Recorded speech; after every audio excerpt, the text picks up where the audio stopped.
I'm back from the army.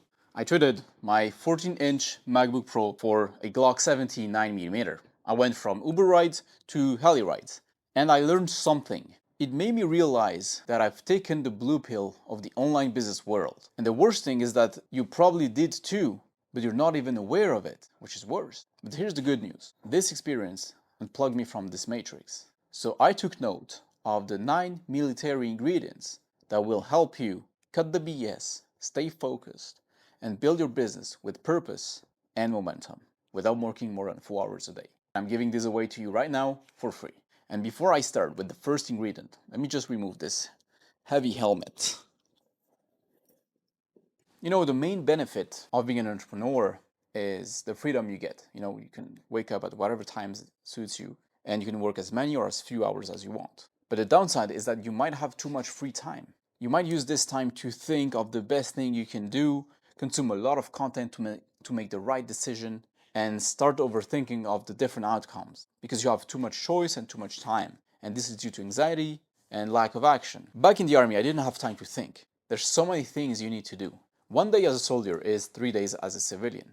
The only thing you want to do when you get some free time in the army is take a quick nap to compensate for the low amount of sleep that you get. So this is me to the second ingredient. Super busy days imposed by others. Unless you're David Goggins, it's hard to always impose extreme standards on yourself. You know, we always go back to normal. It's called regression to the mean. I will put a graph here so you see what I mean. And if you're only doing things imposed by yourself, with you as the only witness, your mean is probably very low because nobody is relying on you.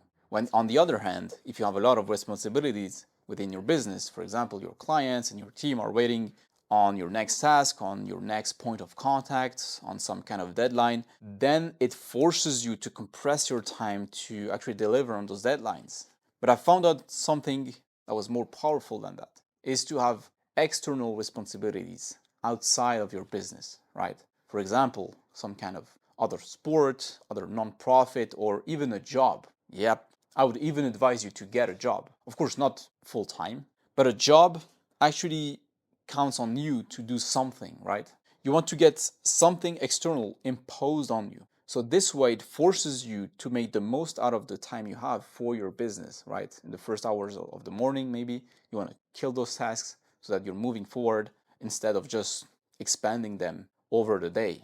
And basically this process will force you to compress your time and achieve all you need to do. It's called Parkinson's law. Your work will expand to fill the time allocated for its completion. Whether you have a lot of time or not, you might achieve the same stuff because you're not compressing your time properly.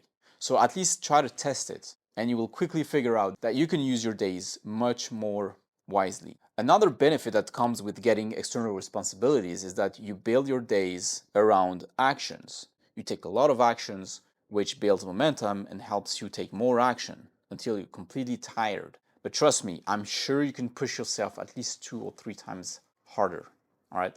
You just don't know it yet. And by really adding as many things to do in your days, you end up doing more and being more tired, which helps you get a better sleep. Third ingredient, camaraderie. This one is hard to replicate. You can't just get barracks with 100 men, okay? I get it. But you can go away to some place, someone's home, or in another country with a group of motivated friends to get stuff done. This will increase your overall performance, your average performance. And the strategy here is to find an external environment that forces you to be better because of herd mentality. I know it sounds bad, but you can use it to your advantage. You could be hanging around a group of losers, of course, or travel, get to some place where you meet entrepreneurs like you and make that your new normal. You know, if waking up early and going to the gym and pursuing something else than the corporate ladder is exceptional, then no wonder it's going to be hard to do it consistently. You want to make it normal. It has to be obvious, right? It's just a matter of levels. When everyone around you is doing it, it makes things obvious. So it doesn't need to be a full year, by the way. 5 days, 2 weeks, or even a month is good. And, you know, in retrospect, I gotta say, I felt the same thing when I was traveling in Southeast Asia with a group of friends. We rented villas, we stayed there, we woke up together, we ate together, we worked together.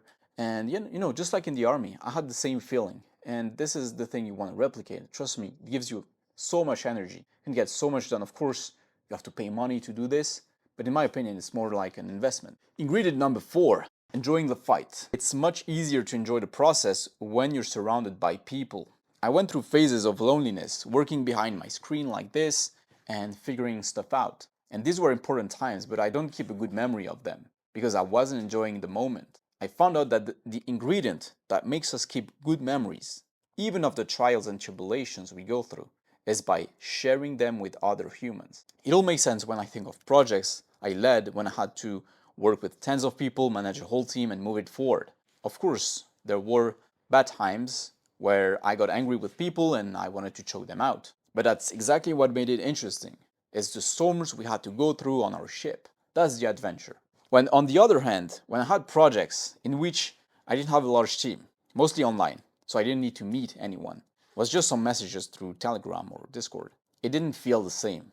At the end of the day, we're social creatures, you know it, and in order to feel a strong impact, we need to bind our experiences with other people. And what makes a great journey isn't necessarily the destination or the path, it's the people we share it with. That's what you'll remember. Okay? 5, no access to my phone and by extension, social media. I had a pocket on my chest where I would put my phone. It's this one actually.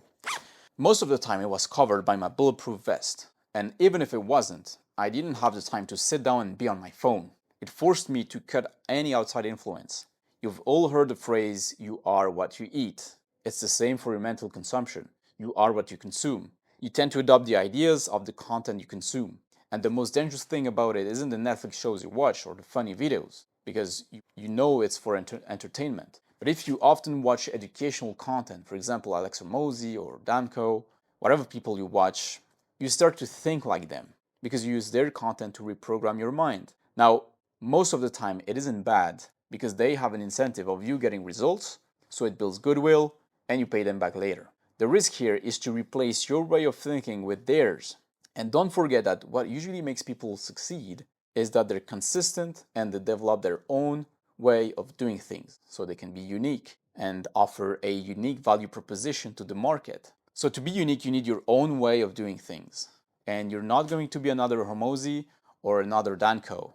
You can learn a few things from them, but to develop your own way, you need time with yourself, and there's no shortcut for it. And so the best way I found to really find your own message is to cut all the others, cut the BS, cut the influence, and listen to your own voice. And that's what the army allowed me to do. Ingredient number 6, very underrated, is working on a grand mission. You need to be working on something bigger than yourself. With the army, it's obvious. We train to protect the country in the event of war. Even if there's no war, we're still useful to protect the World Economic Forum in Davos, so we make sure that this guy doesn't get sniped, or any other big event that involves high security risk. Our mission is clear. In business, we often lose track of what is the grand mission. There are plenty of reasons why you've started your entrepreneurial journey. Maybe for the money, maybe you want to buy Lamborghinis, go to clubs, or get fancy time indicators, right? These are the time indicators I talk about. Or you want the freedom to say no, or you just want to provide for a family and keep them safe, okay? The thing is, the bigger the mission, the more stimulating it becomes. The outcome you're building needs to be exceptional. Just like war, we hope it never happens, but there's still some stimulation that comes from it, right? I know guys who fantasize on the event of war, and actually, everyone does it, because that's why we always have movies about war. Otherwise, it wouldn't work, right? It wouldn't make money. And I think it's the desire to be a hero, to be remembered, to transcend time while doing something legendary, not just some bullshit job to pay your bills. So even if you're just gonna die like an idiot in war, you can't deny there's a strong emotion around this. And same thing with business. If you're only here to have a more expensive watch, it's not going to change much. So the advice here is align your projects with something extraordinary you'd like to see in the world, or something you'd like to eradicate, to disrupt. You're gonna work hard anyway. You might as well make it big and bold. 7, all life admin taken care of. We use this term of life admin with a friend when traveling. Basically, life admin is all the essentials that you need to function properly, right? Finding an apartment, eating, cleaning, all that kind of stuff. In the army, we didn't need to make the food. So all you had to do was your bed, which isn't a big deal. It was a simple task. So a strong ingredient of the army that you want to install in your daily business life is to make sure all the boring, repetitive stuff is taken care of. This way, you and your team can allocate their brain only to the most creative and leveraged tasks. and have a better time enjoying the process. Ingredient number 8, physicality. Of course, being a soldier is physically stimulating. You're carrying lots of weights with the bulletproof vest, the helmet, this one, the weapons, the backpack, injured soldiers sometimes, and all the gear. You walk a lot, you sweat a lot. As entrepreneurs who work from their computers, it's easy to spend all day sitting down. Sure, you can go to the gym, lift some weights, or go run outside. But you really want to make an effort of moving, of adding a physically draining activity to your routine. It really works to make your emotions more stable, to get some sun exposure, and to just be happier overall, all right? And a happier entrepreneur is more productive. Last ingredient, guys, very underrated, nature. We had this time where we would spend 2 whole days outside in the mountains and do exercises all day long, sleep in the woods with our tent, and follow up the next day with other exercises. It was a great time. We grilled some food over the fire, talked a bit, and then went to sleep surrounded by trees and a clear sky full of stars. It sounds romantic, I know, but really I felt a strong reset. It put my body back to factory settings, and it really is the best way to reset your mind and remove all the clutter from your life. It also reminds you that life isn't just about working and making money. I know you know it pretty well. You understand that life isn't just about making money. But when you're doing this kind of activity, which I recommend you that you do, you start to feel it. It's not just understanding it, right? I don't want to sound like a spiritual guru, but really, you have to try it. So I made it a new rule to take a day off in nature at least once a month and really get away from other people. Swim in a lake or something, and you should too.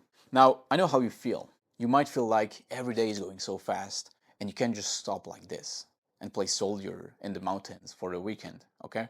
And I would say it's exactly when you feel like this that you should absolutely take this time off and seek nature, meet other humans, stop using the internet. You will be surprised how energized you'll come back. And listen, if you're not really productive, you feel like procrastinating, and you have a harder time focusing, you better take 2 days off at 0% productivity and then come back at 100% rather than working at 50%, right? That's it. Thanks for your time. Bye bye.